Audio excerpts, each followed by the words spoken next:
1 out of 6 women in the United States has been the victim of a rape or an attempted rape. Today on Idaho State of Mind, we're tackling this sensitive but important topic. We delve into the effects rape can have on its victims, as well as things you can do to lower your risk of being sexually assaulted. And also, a NASA program is taking Idaho education to new heights, quite literally. See how launching organic samples and cameras into space enhances experiments and the educational process. Idaho State of Mind starts right now.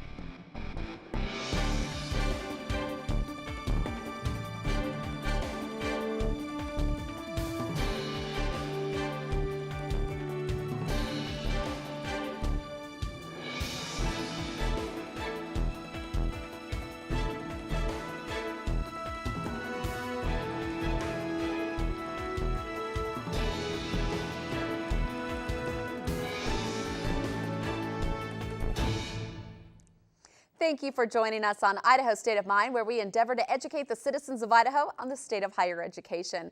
I'm Libby Howe. This is a production of Idaho State University, and we are proud that the majority of the show's content is created by ISU Mass Communication students.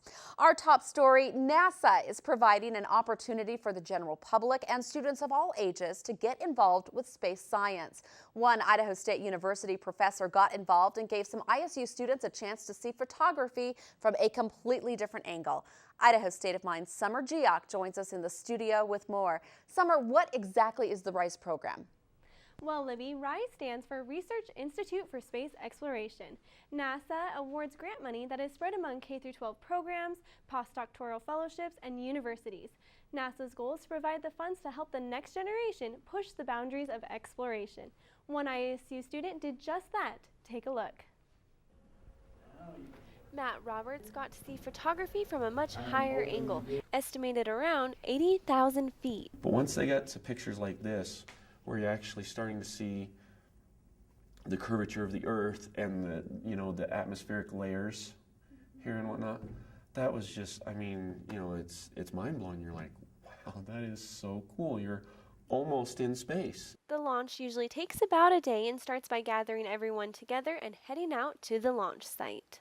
The next step is filling the balloons with hydrogen and getting them off the ground. The balloon usually takes about an hour to an hour and a half to reach its max altitude. That could be between 65 and 330,000 feet. The balloon then shatters and drops like a rock to the ground, which takes about 30 minutes to reach its destination.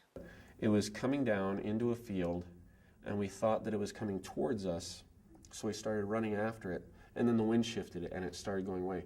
And it was probably still a couple thousand feet up at that point.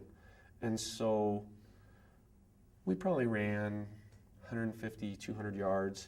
And then we're like, we're never going to catch that. Just get back in the trucks and let's go find it someplace else. The RISE program not only offers these beautiful images, giving us a glimpse into space, but also includes many other aspects, including biology, physical science, and engineering. One experiment involved second and third graders that sent a balloon up with an egg. Another experiment involved a research professor looking into the effects of halophiles, a certain type of bacteria, at this altitude. Those second graders were absolutely thrilled with the results of the experiment. It makes people aware of what they can do to contribute to space science. And you don't have to have the degree in rocket science. You have to have the interest. And that's really what we want to spark. So really one of our primary purposes is education. And also, quite frankly, to have a real good time. It's just, there's nothing like this. It's just really incredible to be a part of that.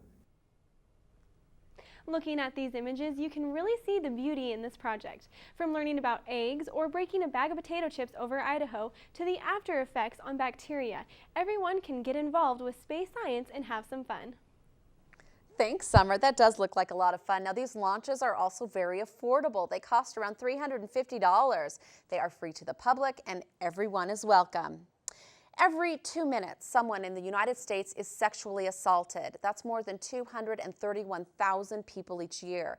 Those most at risk, young women. Approximately 90% of sexual assault victims are women, and 80% of victims are under the age of 30. The stereotypical idea of women being stalked by a stranger in a dark parking lot isn't the norm. Although that does happen, 2/3 of assaults are committed by someone known to the victim. Today, we take a look at sexual assault. We'll hear from a victim and talk to the experts about prevention strategies and how to defend yourself against an attack. We start off with the devastating effect a sexual assault can have on someone. Idaho State of Mind's Chris Cole introduces us to a young man whose life will be forever changed by sexual assault. The victim has asked not to be identified. Take a look. I was 16 when I was molested. It still haunts me to this day that I didn't tell him to stop, but I was so scared. I was scared of what people would say. I was scared of what would happen.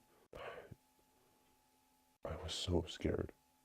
Jake, who was asked not to be identified by his full name, said that not only was he molested by a trusted adult friend, he was taken advantage of in one of the most violating ways possible.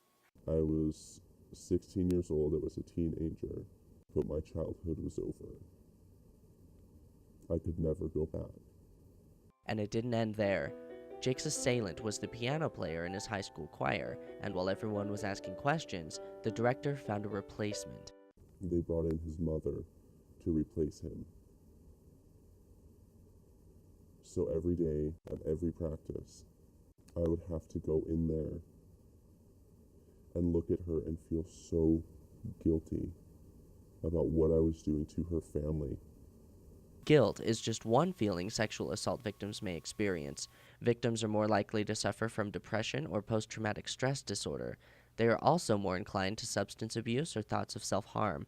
They may be exposed to sexually transmitted diseases, and female victims may also experience pregnancy. Almost 6 years later, Jake is still dealing with the effects of being a male sexual assault victim. And overall, because I spoke up and I said that I had been sexually assaulted, life is better. It's so difficult to believe that there are so many people who go through this, and yet you so often don't hear about it. In Pocatello, Chris Cole, Idaho State of Mind. 10% of sexual assault victims are men. An assault of this nature can cause additional trauma for male victims because they feel they should have been able to fight off an attack. These feelings often lead men to question their masculinity and their ability to protect themselves and others. Whether a victim is a man or a woman, the after effects of an assault are far-reaching and life-changing. Joining us today to take a look at sexual assault is Sarah O'Banion, an advocacy program director at Family Services Alliance, which provides services at Idaho State University. Sarah, thank you so much for joining us today. Thank you. Let's first start off. It's my understanding that when we're talking about rape, it's not a crime about sex. It's about other things. Right. Rape is about power. Rape is about control. Okay. Now, most people, I think, when I told that stat that 2/3 of these assaults are by people that the victim knows, I think most people would be kind of surprised by that. How is that possible?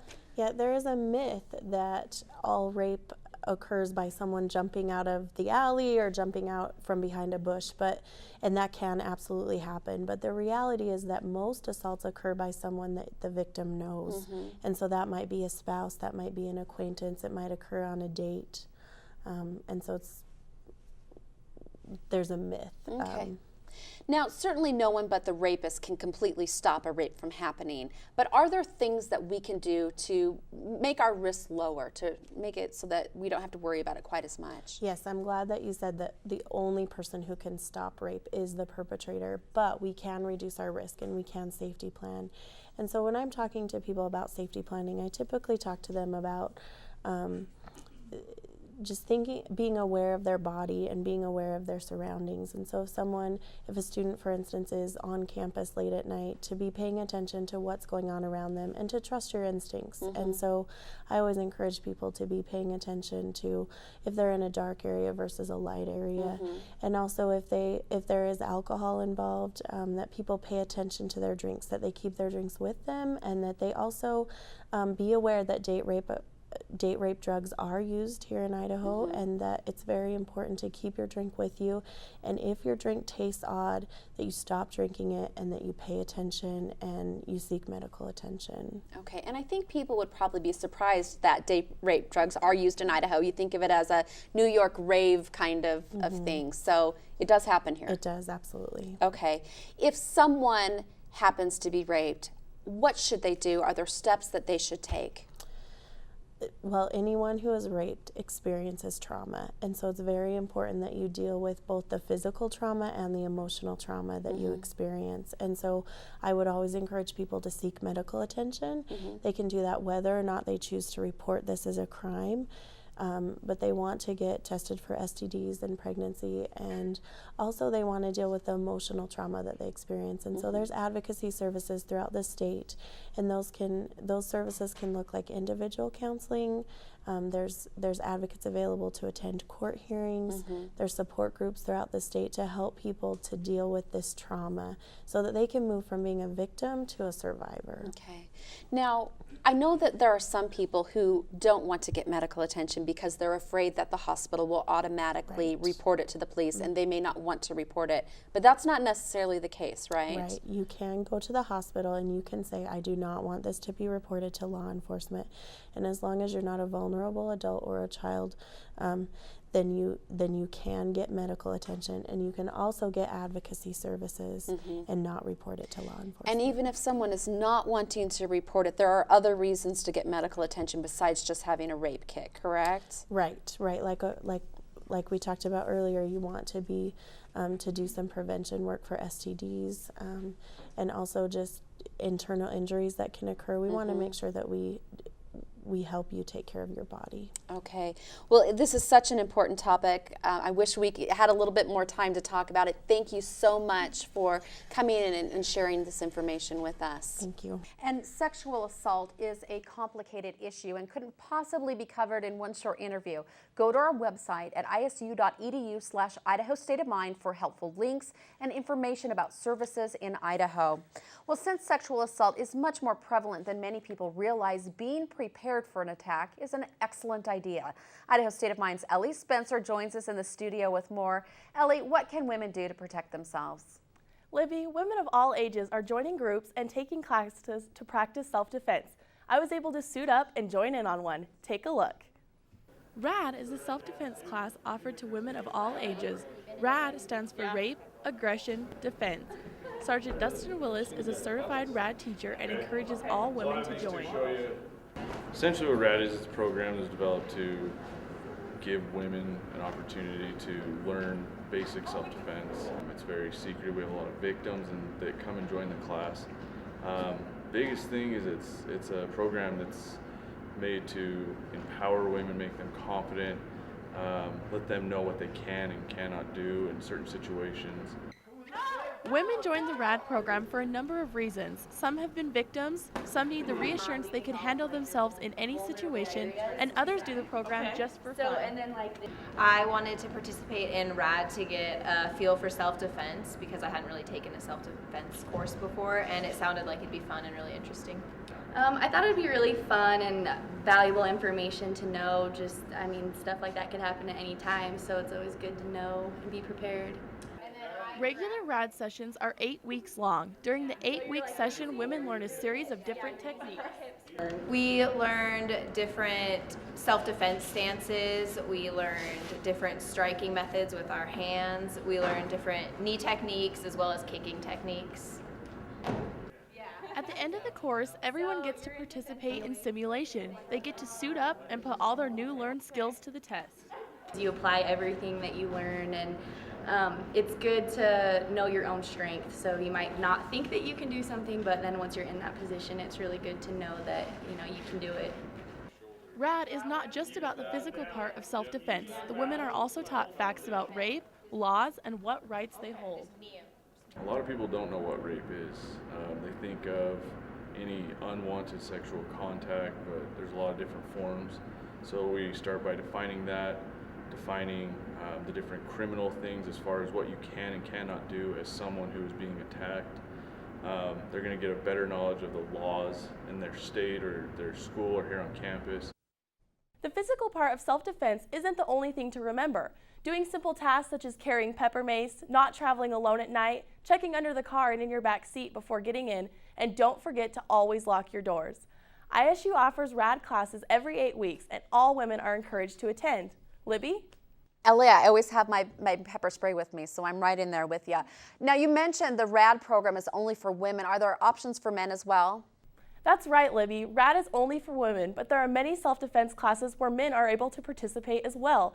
It's just as important that men know how to defend themselves as it is for women. Libby? Okay, thanks a lot, Ellie. Well, have you ever wondered what to do with your old, unused cell phones? At my house, they turn into expensive toddler toys, but old cell phones can do much more than entertain your tots. Idaho State of Mind's Deanne Coffin shows us how discarded cell phones can help in the fight against domestic violence. Take a look. Idaho State University and Verizon Wireless have joined forces in a 3-year partnership for U Hope Line, an expansion of the company's Hope Line wireless phone recycling program. The new program will increase awareness of dating violence, provide aid to domestic violence survivors, and encourage college students to help the environment by recycling their no longer used wireless devices. It's this great grant that the Verizon Foundation gave to the university, and it's $25,000 for the year, and it encourages students to think about recycling their cell phones so that they're environmentally aware of, that they're not just dumped into landfills or things like that. The Idaho State U Hope Line $25,000 grant will benefit the Janet C. Anderson Gender Resource Center by creating awareness and education for the university's student population about issues relating to domestic and dating violence.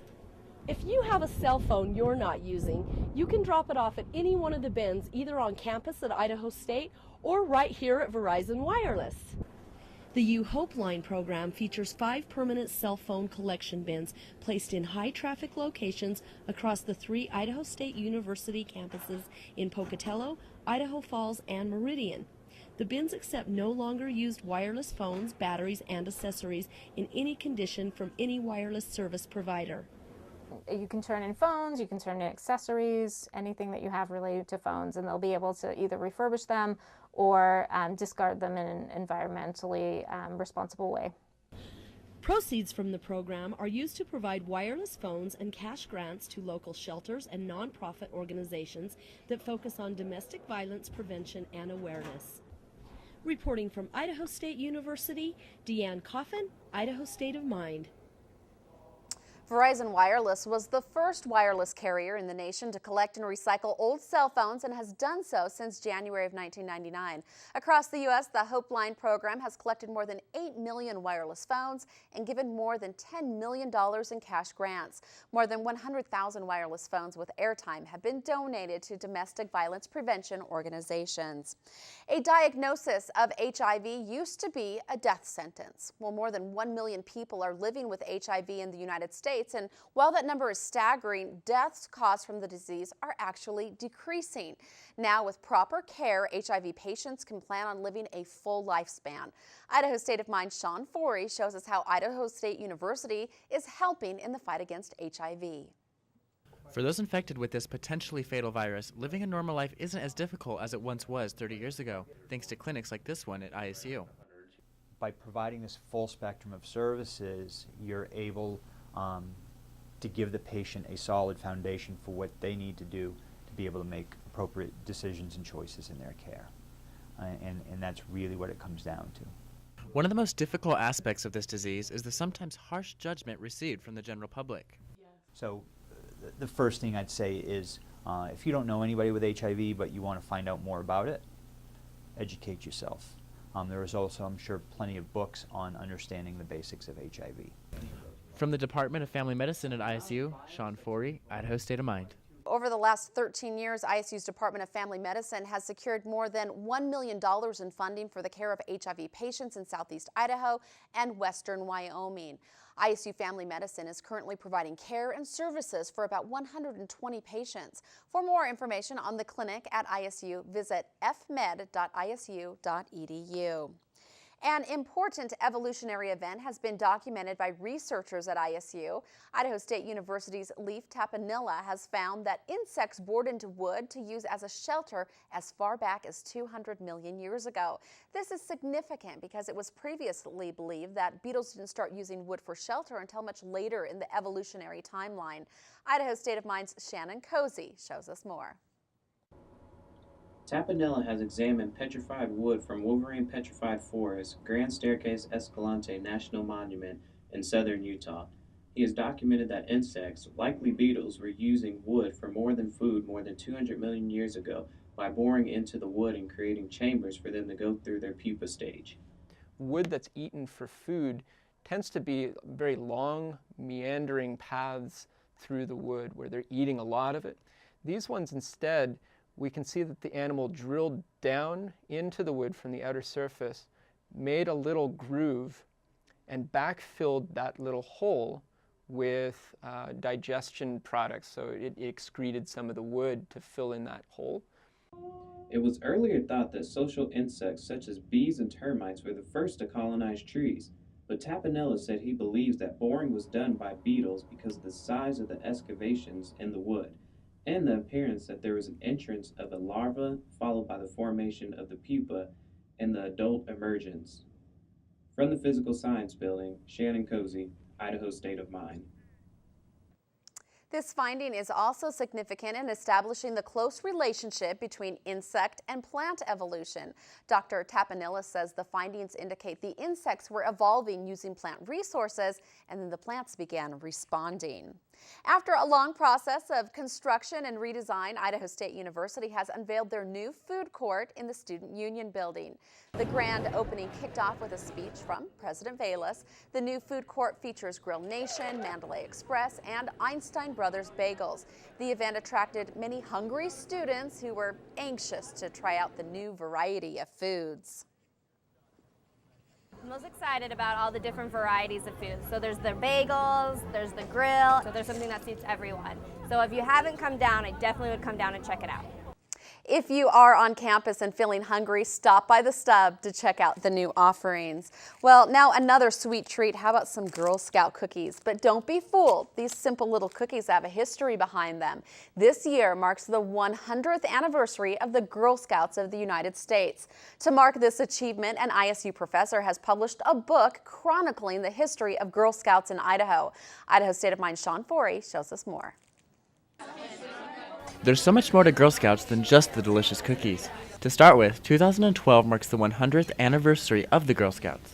To mark this momentous achievement, Dr. Susan Swetnam, an ISU professor, has written and published a book, with the help of many young Girl Scouts, detailing the history and stories of the girls in the Gem State throughout the last century. The national organization started in 1912 in Georgia, and we had Girl Scouting in Idaho within 9 years of that. So it started in Nampa, and originally it was a bunch of scattered troops wherever there were women who were interested in it and knew about it, started troops, and sometimes women's clubs sponsored them, and sometimes they were individual women.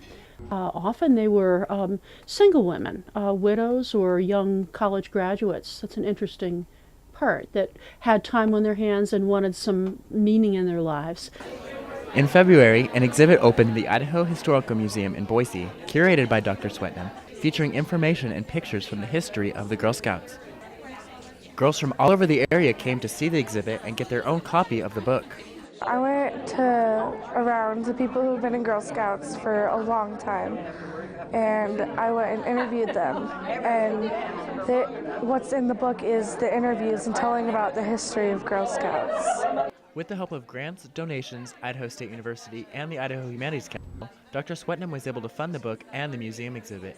This is a history of scouting in southern Idaho that Silver Sage self-published, and it's about 120 pages long, and it works through periods in scouting. There's an article in the founding period, articles on the 40s, World War II period, up to the present day, and it's illustrated with 76 photographs, and